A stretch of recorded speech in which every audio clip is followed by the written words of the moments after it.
اعوذ باللہ من الشیطان الرجیم بسم اللہ الرحمن الرحیم وبہ نستعین وہو خیر ناصر و معین۔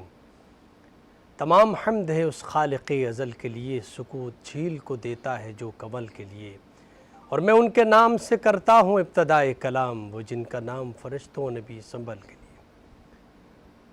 لاکھوں کروڑوں درود و سلام ہو سید الانبیاء رحمت للعالمین خاتم النبیین، سرتاج دو جہاں محمد مصطفیٰ صلی اللہ علیہ وآلہ وسلم پر، ان کے آل پاک پر، اصحاب منتجبین پر۔ ناظرین کرام، پروگرام نذرانہ عقیدت میں آپ کا میزبان ڈاکٹر سید مظفر حسین رضوی آپ کی خدمت میں حاضر ہے۔ میری جانب سے آپ تمام محترم ناظرین کی خدمت میں السلام علیکم ورحمۃ اللہ وبرکاتہ۔ نوری محفل پہ چادر تنی نور کی، نور پھیلا ہوا آج کی رات ہے، مانگ لو چشم تر مانگ لو، مانگنے کا مزہ آج کی رات ہے۔ ناظرین کرام، اللہ رب العزت نے شبوں میں سے ایک ایسی شب کہ جس کی فضیلت کا اعلان اللہ نے قرآن مجید میں فرمایا، اور فرمایا اِنَّا أَنزَلْنَاهُ فِي لَيْلَةِ الْقَدْرِ وَمَا أَدْرَاكَ مَا لَيْلَةُ الْقَدْرِ لَيْلَةُ الْقَدْرِ خَيْرٌ مِّنْ أَلْفِ شَهْرٍ۔ ایک ایسی شب کہ جس کو شب قدر کہا گیا، کہ جس کی فضیلت کے لیے خود قرآن میں ارشاد ہوتا ہے کہ یہ 1000 مہینوں سے بہتر شب ہے۔ اللہ رب العزت کی منشا میں کبھی کسی انسان کو جہنم میں ڈالنا، عذاب میں مبتلا کرنا نہیں ہے۔ اللہ تو ہر انسان کو آسائشیں، آرام اور ان کے نتیجے پر جو ہے جنت دینا چاہتا ہے، لیکن یہ انسان ہی ہے کہ جو اپنے آپ کو اللہ سے دور کرتا ہے گناہوں کی وجہ سے، اور یہاں تک کہ وہ اپنے آپ کو جہنم کا حقدار قرار پاتا ہے۔ اللہ رب العزت مختلف انداز سے، مختلف مہینوں میں، مختلف دنوں میں، مختلف شبوں میں، مختلف بہانوں سے اللہ چاہتا ہے کہ میرا انسان، یہ میرا بندہ میری طرف آئے تاکہ میں اس کو جنت کی طرف لے کے جاؤں، ان کو بخشوں، ان کے گناہوں کو معاف کر لوں۔ اور ان شبوں میں سے ایک عظیم المرتبت شب قدر ہے، اور اس کی عظمتوں اور برکتوں پر اور اس کی فیوزات کے حوالے سے گفتگو کریں گے، اور اس شب کے حوالے سے گفتگو کے لیے ہم نے اپنے اسٹوڈیو میں ممتاز علماء کرام کو مدعو کیا ہے، جو آج اس موضوع پر سیر حاصل گفتگو فرمائیں گے۔ مختصر تعارف آپ کے سامنے پیش کر رہا ہوں۔ ہمارے ساتھ تشریف فرما ہے ممتاز عالم دین، کسی تعارف کا محتاج نہیں ہیں، اتحاد بین المسلمین کے داعی ہیں، اور مختلف انداز میں مسلمانوں کے درمیان اتحاد کے حوالے سے آپ کی بڑی خدمات ہیں۔ میری مراد حضرت علامہ ڈاکٹر شاہ فیروز الدین رحمانی صاحب، السلام علیکم ورحمۃ اللہ وبرکاتہ۔ خوش آمدید کہوں گا پروگرام میں آپ کو۔ اور ہمارے ساتھ دوسرے مہمان ممتاز عالم دین حضرت علامہ سید محمد علی جعفری صاحب ہیں، السلام علیکم ورحمۃ اللہ وبرکاتہ۔ خوش آمدید کہوں گا پروگرام میں۔ اور ہمارے ساتھ تیسرے مہمان ممتاز ثنا خاں، نعت خاں، منقبت خاں، جناب صاحبزادہ شاہ حسین الدین رحمانی صاحب ہمارے ساتھ ہیں، السلام علیکم ورحمۃ اللہ وبرکاتہ۔ خوش آمدید کہوں گا پروگرام میں۔ سلسلے گفتگو کا باقاعدہ آغاز قبلہ آپ سے کرنا چاہوں گا۔ قرآن مجید فرقان حمید میں اور احادیث مبارکہ کے اندر اس شب کی، شب قدر کی فضیلت کے حوالے سے کیا کچھ بیان ہوا ہے، ہمارے ناظرین کی خدمت میں پیش کیجیے گا۔ السلام علیکم ورحمۃ اللہ وبرکاتہ۔ وعلیکم السلام۔ In the name of Allah, the most beneficent, the most merciful۔ اللہ کے نام پاک سے ہمارے کاموں کا آغاز ہوتا ہے، اور اللہ ہی کی بارگاہ میں دعاؤں کے ساتھ اختتام ہوتا ہے۔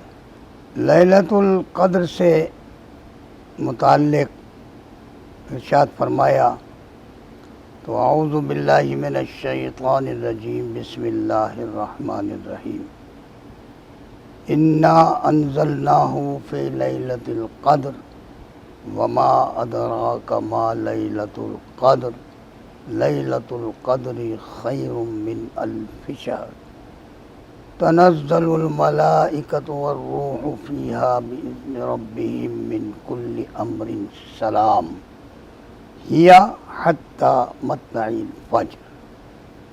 صدق اللہ مولانا العظیم۔ اللہ تعالیٰ نے اس شب قدر کے بارے میں یہ فرمایا کہ انا انزلناہ فی لیلۃ القدر۔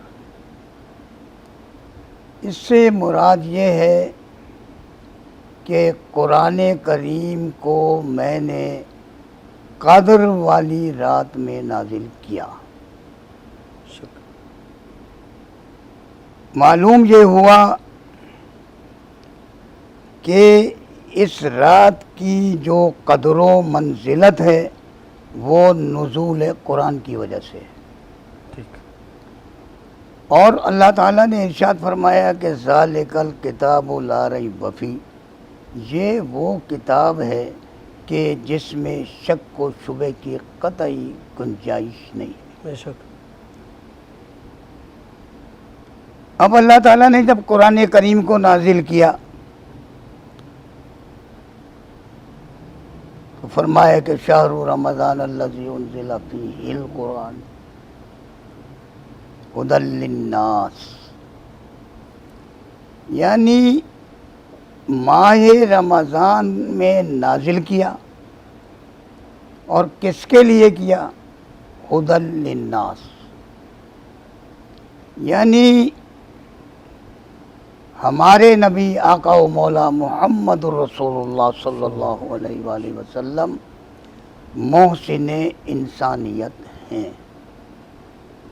اللہ نے قرآن کریم کو نازل کیا انسانوں کے لیے، ان کی ہدایت کے لیے۔ جو ان قرآنی تعلیمات پر عمل کرے گا وہ ہدایت پائے گا۔ کہنے کا مقصد یہ ہے کہ اللہ تعالیٰ نے ارشاد فرما دیا لیلۃ القدر کے بارے میں۔ سرور کائنات کے ارشاد کے مطابق لیلۃ القدر کو ہمیں تلاش کرنا ہے تاک راتوں میں۔ ٹھیک۔ تاک راتوں سے مراد 21ویں شب، 23ویں شب، 25ویں شب، 27ویں شب اور 29ویں شب۔ اب ان راتوں میں جاگ کر ہمیں لیلۃ القدر کو تلاش کرنا یا شب قدر کو ہمیں تلاش کرنا ہے۔ اچھا قبلہ، اس پہ ہم بات کریں گے کہ یہ شب قدر کی شب کو ہم کیسے تلاش کریں اور کون سی شب ہے کہ جس میں ہم یہ خاص اعمال ہیں جو ادا کریں۔ قبلہ آپ کے سامنے یہ سوال رکھنا چاہوں گا کہ جس طرح قبلہ نے فرمایا کہ شب قدر، تو قرآن مجید نے بھی اس شب کی فضیلت بیان فرمائی ہے، اس کو شب قدر کہا ہے۔ تو شب قدر سے مراد کیا ہے، اس کا کیا مفہوم ہے، کیا مطالب شب کی فضیلت کے حوالے سے ہمارے ناظرین کی خدمت میں؟ جناب جیسے کہ اعوذ باللہ من الشیطان الرجیم، بسم اللہ الرحمن الرحیم، قال اللہ تبارک و تعالی فی کتابہ الحکیم، بسم اللہ الرحمن الرحیم، انا انزلناہ فی لیلۃ القدر۔ اللہ تبارک و تعالی قرآن مجید میں فرما رہا ہے کہ ہم نے اس قرآن کو شب قدر میں نازل فرمایا۔ جناب آپ کے دو سوال ہو گئے، ایک شب قدر کی فضیلت کے حوالے سے اور ایک شب قدر کی وجہ تسمیہ کے حوالے سے۔ اگر وجہ تسمیہ کے حوالے سے دیکھا جائے تو اس میں شب قدر کے جو ہے مختلف وجہ تسمیہ ذکر کی گئی ہیں کہ اس کو شب قدر کا نام کیوں دیا گیا ہے۔ اگر ان مختلف وجوہات کو پائل اپ کر لیا جائے اور اس کا نتیجہ نکالا جائے تو دو جامع نکلتے ہیں، دو امر جامع نکلتے ہیں، جس کا ایک یہ ہے کہ قدر کا معنی جو ہے شرافت اور بزرگی کے معنی میں آتا ہے، لہٰذا اس کو شب قدر کہا گیا چونکہ یہ بزرگ راتوں میں سے بزرگ ترین رات ہے۔ اب چاہے وہ اس وجہ سے ہو لیلۃ القدر خیر من الف شہر، کہ لیلۃ القدر 1000 مہینوں سے بڑھتر ہے، لہٰذا انسانوں کے لیے 1000 مہینوں کی عبادت کے لیے ایک رات کی عبادت کو افضل ترین قرار دیا گیا ہے۔ چاہے اس وجہ سے ہو یا اس وجہ سے ہو تنزل الملائکۃ والروح فیہا باذن ربہم من کل امر سلام، کہ فرشتے اور روح اس رات میں اللہ تبارک و تعالیٰ کے حکم سے نازل ہوتے ہیں، لہٰذا شرافت اور بزرگی کے حوالے سے ایک وجہ، اس وجہ سے جو ہے اس کا نام شب قدر دیا گیا ہے۔ دوسری وجہ یہ ہے کہ احادیث میں ایک چیپٹر ہے قدر و قضا کا، کہ قدر جو ہے یعنی کہ جو امور انسانی امور ہوتے ہیں، جو عالم امکان میں امور ڈیوائیڈڈ ہوئے ہوئے، آیا ان کی جو تنظیم کاری ہوتی ہے، جس طریقے سے آپ کی کوئی بھی حکومت ہوتی ہے، جو 5 سال بعد الیکشن ہوتے ہیں تو اس میں جو ہے وہ حکومت جو ہے اپنے لاس نافذ کرتی ہے، اور وہ لاس نافذ ہونے کے بعد جو ہے اس ملک میں اپلائی کیے جاتے ہیں۔ اسی طریقے سے قدر کا ایک معنی ہے کہ لاء کو جو ہے لاس کو جو ہے تعیین کرنا، اور قضا کا معنی ہے کہ ان تعین شدہ لاس کو اپلائی کرنا۔ لہذا جب یہ تقسیم کے معنی میں ہے تو یہ وہ رات ہے کہ جس رات میں انسانی امور کو تقسیم کیا جاتا ہے، ان کو پورے سال کے جو بھی امور ہوتے ہیں، رزق کے حوالے سے، روزی کے حوالے سے، زندگی کے حوالے سے، خیر و برکات کے حوالے سے، ان تمام کا تعین کیا جاتا ہے اور ان کو اپلائی کیا جاتا ہے۔ اس رات کیا جاتا ہے، اس وجہ سے اسے شب قدر کہا جاتا ہے۔ ناظرین کرام، ایک مختصر سا بریک لیتے ہیں، بریک کے بعد آپ کی خدمت میں حاضر ہوتے ہیں، ہمارے ساتھ رہیے۔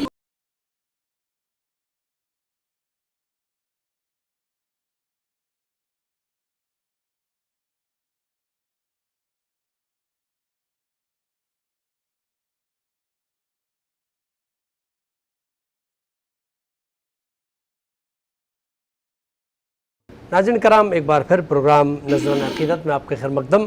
گفتگو جاری ہے شب قدر کے حوالے سے، کہ ایک ایسی شب کہ جس میں اللہ رب آواز دے رہا ہے کہ ہے کوئی بخشش طلب کرنے والا، گناہوں کی مغفرت طلب کرنے والا، ایسی بزرگ شب کے حوالے سے۔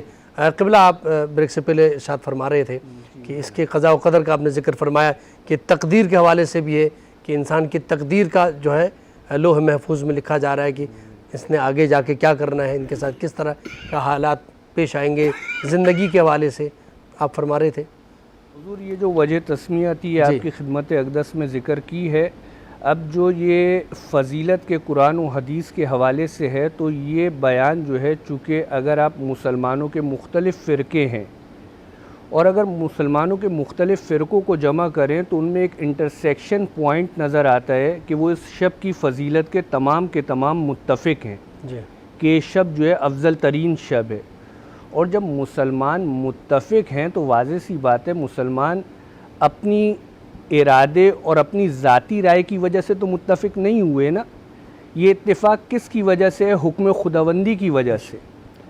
اگر جو ہے یہ اتفاق حکم خداوندی کی وجہ سے ہے، جیسے کہ واضح تر ہے، اور حکم خداوندی جیسے کہ علماء کرام جانتے ہیں، مفتی صاحب جو ہے تصدیق کرے گے، حکم خداوندی 2 قسموں کا ہے۔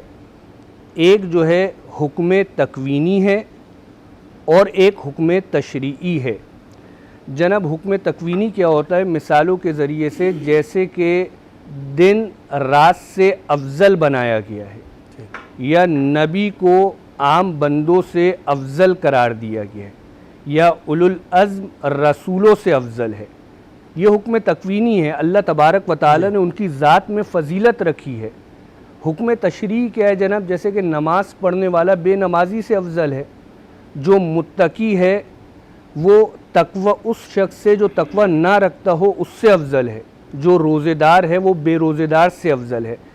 اگر آپ حکم خداوندی کو اس شب کی طرف نسبت دیں تو چاہے حکم تکوینی ہو چاہے حکم تشریعی ہو، شب قدر ان دونوں کے اعتبار سے فضیلت رکھتی ہے۔ وجہ کیا ہے کہ چونکہ جیسے کہ علامہ صاحب نے فرمایا کہ جو مشیت اللہ تبارک و تعالیٰ کے علم میں تھی، ذات والا کے علم میں تھی، وہ عالم وجوب سے عالم امکان میں اس کا تنزل ہوا۔ واضح سی بات ہے، اس مشیت کا جس زمانے میں تنزل ہوا ہوگا، اس مشیت کا جس ذات پہ تنزل ہوا ہوگا، وہ افضل ترین ذات ہوگی۔ کیا بات ہے جناب کس ذات پہ تنزل ہوا؟ محمد مصطفیٰ کی ذات پہ۔ نزل بہ الروح الامین علی قلبک لتکون من المنذرین، کہ جبریل امین جو ہے آپ کے قلب پہ نازل ہوئے تاکہ آپ منذرین میں سے قرار پائیں۔ آیا یہ کس مہینے میں تنزل ہوا؟ علامہ صاحب نے آیت پڑھی شہر رمضان الذی انزل فیہ القرآن، کہ ماہ رمضان میں جو ہے اس مشیت کا تنزل ہوا ہے۔ آیا دوسری جگہ سورہ دخان میں فرماتا ہے اِنَّا أَنزَلْنَاهُ فِي لَيْلَةٍ مُبَارَكَةٍ، وہ شہر رمضان کی وہ رات کہ جس میں تنزل ہوا، ہم نے اس کو مبارک قرار دیا۔ اور اس رات کا عنوان اور ٹائٹل سورہ قدر میں ذکر کرتا ہے اِنَّا أَنزَلْنَاهُ فِي لَيْلَةِ الْقَدْرِ، کہ ہم نے اس مبارک رات کو لیلۃ القدر نازل کیا ہے، لیلۃ القدر بنایا، لہذا اس مشیت کا تنزل ہوا، اس وجہ سے یہ جو ہے رات سب سے افضل ہے۔ اگر آپ تشریعی اعتبار سے دیکھیں تو جناب تشریعی اعتبار سے چاہے 80 سال کی حکومت ہو، چاہے 80 سال کی عبادت ہو جیسے کہ بنی اسرائیل کا تذکرہ ہے، چاہے 80 سال کا جہاد ہو، جب صحابہ رسول نے اصحاب رسول نے رسول اللہ سے پوچھا تو اللہ کے رسول نے کیا فرمایا کہ اگر تم جو ہے 80 سال کی عبادت حاصل کرنا چاہتے ہو، اگر 80 سال کا جہاد اس کا ثواب حاصل کرنا چاہتے ہو تو اس ایک رات عبادت کر لو۔ اور ان پوروں کا سر راز جو بتایا گیا ہے وہ راز کیا ہے؟ آیا روایات میں ملتا ہے کہ لیلۃ القدر سے مراد جناب سیدہ سلام اللہ علیہا کی ذات ہے، لہٰذا جو ہے جو جناب سیدہ کی معرفت جتنی حاصل کر پائے گا اتنا اس کو درک کر پائے گا۔ لہٰذا جناب اسی وجہ سے اللہ تبارک و تعالیٰ نے کیا فرمایا کہ گرچہ کہ ہزار یہ روایت کو آیت سے مرچ کر رہے ہیں کہ اگر جو ہے 80 سال کی حکومت ہو، 1000 مہینے کی حکومتیں ہوں، لیلۃ القدر خیر من الف شہر، تو وہ 80 سال کی حکومت ایک طرف ہے اور سیدہ کے آنے والے فرزند کی ایک رات کی حکومت ایک طرف۔ سبحان اللہ، سبحان اللہ، بہت خوبصورت بات کی آپ نے۔ صاحبزادہ شاہ الدین رحمانی صاحب آپ ہمارے ساتھ تشریف فرمائیں۔ گزارش کروں گا بارگاہ رسالت مآب میں نذرانہ عقیدت پیش کریں۔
ناظرین کرام، ایک بار پھر پروگرام نذرانہ عقیدت میں آپ کا خیر مقدم۔ گفتگو جاری ہے شب قدر کے حوالے سے، اور میں گزارش کروں گا ڈاکٹر فیض الدین رحمانی صاحب سے کہ شب قدر میں کون سے اعمال اور کون سی دعائیں ہمیں خدا کی بارگاہ میں دعائیں مانگنی چاہیے، اور کون سے اعمال خاص ہیں اس شب کے کہ تمام مسلمان اس شب میں یہ اعمال انجام دیں۔ اس سلسلے میں یہ عرض کرنا چاہوں گا کہ حضور اکرم صلی اللہ علیہ وآلہ وسلم کے ارشاد کے مطابق اس رات میں جاگ کر ہمیں خصوصاً اللہ کی عبادت کے ساتھ ہمیں گڑ گڑا کر اللہ کی بارگاہ میں اپنے گناہوں کی معافی تلافی کرنی ہے، کیونکہ یہ وہ شب ہے کہ جو 1000 مہینوں سے افضل۔ علامہ صاحب نے ابھی فرمایا، اور قرآن کریم کی میں ایک آیت اس حوالے سے پڑھ دوں کہ جس شب کے متعلق یہ فرمایا گیا کہ فیہا یفرق کل امر حکیم، یہ وہ مقدس شب ہے کہ جس میں بانٹ دیا جاتا ہے مبنی بر حکمت کام بانٹ دیے جاتے ہیں، اور پھر یہ کہ کس کو سال میں کتنا رزق ملے گا، جی، کس کو کتنی دولت ملے گی، کس کو کتنی عزت ملے گی، کس کو کتنا ذلیل کیا جائے گا، اور پھر اس کے ساتھ ساتھ جو کام بانٹنے کے لیے اللہ کی طرف سے اشارہ کیا گیا ہے کہ مبنی بر حکمت کام، وہ اللہ ہی کو معلوم ہے کہ کتنے ہیں، مگر بانٹے جاتے ہیں۔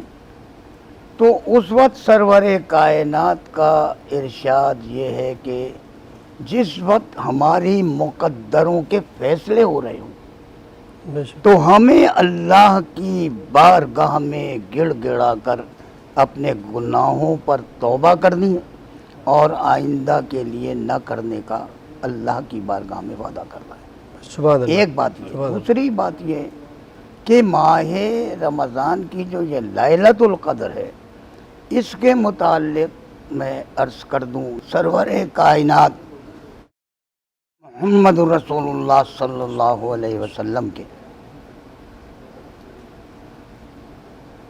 پیارے پیارے صحابہ موجود ہیں، ان کے جرمٹ میں آپ تشریف فرمائیں، اور آپ نے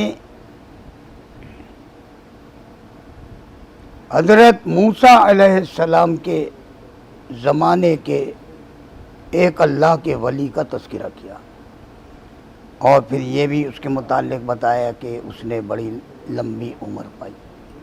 تو صحابہ کرام رضوان اللہ تعالی علیہم اجمعین سننے کے بعد، کیونکہ سرور کائنات کی جب نظر کرم اٹھتی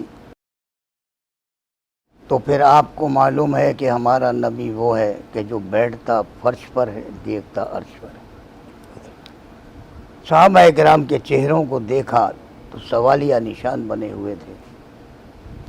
ایک صحابی رسول نے یہ عرض کر دیا کہ یا رسول اللہ صلی اللہ علیہ وآلہ وسلم، ہماری عمریں تو بڑی کم ہوتی ہیں، تو ہمیں اتنا اجر و ثواب دیگر امتوں کے جو عابد و زاہد تھے اور عبادت گزار بندے تھے، ان کے برابر کیسے مل جائے گا؟ تو اللہ کے نبی نے پھر یہ ریفرنس کوٹ کیا کہ اللہ تعالیٰ نے تمہیں ایک ایسی شب عطا فرما دی ہے کہ جاگو گے ایک شب ثواب عطا فرمائے گا تقریباً 83 سال اور کچھ مہینے کا. کیا بات ہے، کیا بات ہے. تو مسلمانوں کہنے کا مقصد یہ ہے کہ اس شب میں ہمیں کرنا کیا ہے. جی کسی سے سوال کیا کسی بزرگ سے کہ حضرت یہ شب قدر کی نشانی کیا ہے. ابھی آپ نے ایک سوال میں بھی کہا کہ شب قدر کی نشانی کیا ہے. تو وہ کہتا ہے کہ اے خواجہ چھ پرسی تو شب قدر نشانی. اے خواجہ چھ پرسی تو شب قدر نشانی، ہر شب قدر رس گر قدر بدانی. کیا بات ہے، کیا بہت اچھی بات کی آپ نے. قبلہ آپ کی طرف آ رہا ہوں، بہت اچھی بات فرمایا آپ نے. اعمال کے حوالے سے اگر آپ بھی کچھ کی خدمت میں عرض کریں گے تاکہ بات آسان ہو جائے. ایک مقولہ ہے کہ وہ رحمان و رحیم کی ذات جو ہے بخشنے پہ آتا ہے تو ذرے پہ بخش دیتا ہے. جی لہٰذا جناب اس نے تو اپنے دروازے کھولے رکھے ہوئے ہیں کہ کسی طریقے سے میرے پاس آؤ تاکہ میں جو تمہیں بخشوں اور جنت کے دروازوں میں داخل کر دوں، جنت میں داخل کر دوں. ہاں یہ شب قدر کی رات یا اس طریقے کی شب برات کی رات یا معصومین علیہم السلام کی ولادت کی راتوں میں یہ مبارک وہ راتیں ہیں کہ جس میں اللہ تبارک و تعالی نے خصوصی طور پر جو ہے اپنے بندوں کو اپنی طرف بلایا ہے کہ کسی طریقے سے جہنم سے نجات پانے کے لیے، جنت کو پانے کے لیے مجھ تک پہنچ جاؤ. لہذا جناب ان راتوں کا اصل فلسفہ یہ ہے کہ انسان کسی طریقے سے اس رب العزت کے دروازے کو کھٹکھٹا لے.